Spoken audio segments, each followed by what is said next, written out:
పంది తమ్ముడు. అనగనగా ఓ అబ్బాయి. ఆ అబ్బాయికి శుభ్రంగా ఉండటం చాతే కాదు. ఒంటి నిండా మురికి, చొక్క నిండా సిరామరకలు, కళ్ళకు పుసులును. ఎంత మంచి గుడ్డలు వేసుకున్నా క్షణంలో తొల్లయ్యేవి.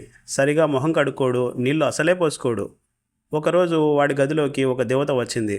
చూడు నీ గది ఎట్లా ఉందో. నేల నిండా దుమ్ము, ఎక్కడ చూసినా పుస్తకాలే. పక్క బట్ట నిండా కాళ్ళతో తొక్కిన బురద. చీచీ, నీ గది బాగు చేయాలి. నువ్వు కాసేపు బయటికి వెళ్ళి నీ అన్నతో ఆడుకో అన్నది దేవత. నాకు అన్న లేడు అన్నాడు అబ్బాయి. లేకేం ఉన్నాడు, నీకింకా తెలియదు కాబోలు. నీకు వాడు తెలియకపోయినా వాడికి నువ్వు తెలుసులే. బయటికి పోయి దొడ్డి వాకిట్లో నిలబడు, వాడే కనిపిస్తాడు అన్నది దేవత. అన్నీ అబద్ధాలే అంటూ అబ్బాయి దొడ్లోకి వెళ్ళి వాకిట్లో నిలబడ్డాడు. కాసేపట్లో పక్కనున్న చెట్ల మీద నుంచి ఒక ఉడత అబ్బాయి పక్కగా వచ్చింది. ఉడతా ఉడతా, నువ్వేనా మా అన్నవు అన్నాడు అబ్బాయి. ఇంకా నయం, నేను చూడు ఎంత శుభ్రంగా ఉన్నానో. నా గూడు చూడు, నా పిల్లలు చూడు.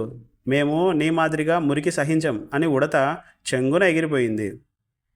మరి కాసేపటికి గెంతుకుంటూ ఒక గోరింక వచ్చింది. గోరింక గోరింక, నువ్వేనా మా అన్నవు అన్నాడు అబ్బాయి.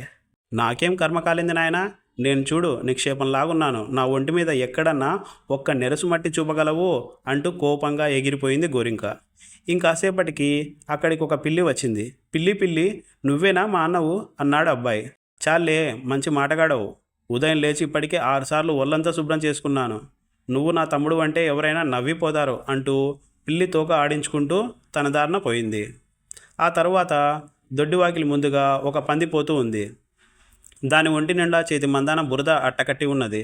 అబ్బాయికి పందిని పలకరించబుద్ధి కాలేదు. దాన్ని చూస్తే అసహ్యం వేసింది. అబ్బాయి పలకరించకపోయినా పంది ఆగి, ఏం తమ్ముడు అని అబ్బాయిని పలకరించింది. నేను నీ తమ్ముడిని కాను పో అన్నాడు అబ్బాయి. కాకేం, అచ్చంగా నువ్వే నా తమ్ముడివి. మనకు పోలికలు తెలియటం లేదా? ఆ గోడ కింద చక్కని బురద ఉంది, పోయి పొర్లాడదాం రా అన్నది పంది. చిచి, నేను బురదలో పొర్లాడను అన్నాడు అబ్బాయి. ఎవరికి చెబుతావు? చూసే వాళ్ళకి కళ్ళు లేవనుకున్నావా? నాతో వచ్చావంటే నాకు పోసే కుడితిలో నీకు కూడా భాగం ఇస్తాను అన్నది పంది.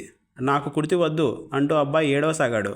ఇంతలో దేవత బయటికి వచ్చి, నీ గదంతా చక్కగా చేసి పెట్టాను, దాన్ని పాడు చేసావంటే జాగ్రత్త. ఇంతకు నువ్వు మీ పంది అన్న వెంట పోతావా, నా వెంట లోపలికి వస్తావా అని అడిగింది. నీవెంటే వస్తున్నాను అంటూ అబ్బాయి దేవత చేయి గట్టిగా పట్టుకున్నాడు.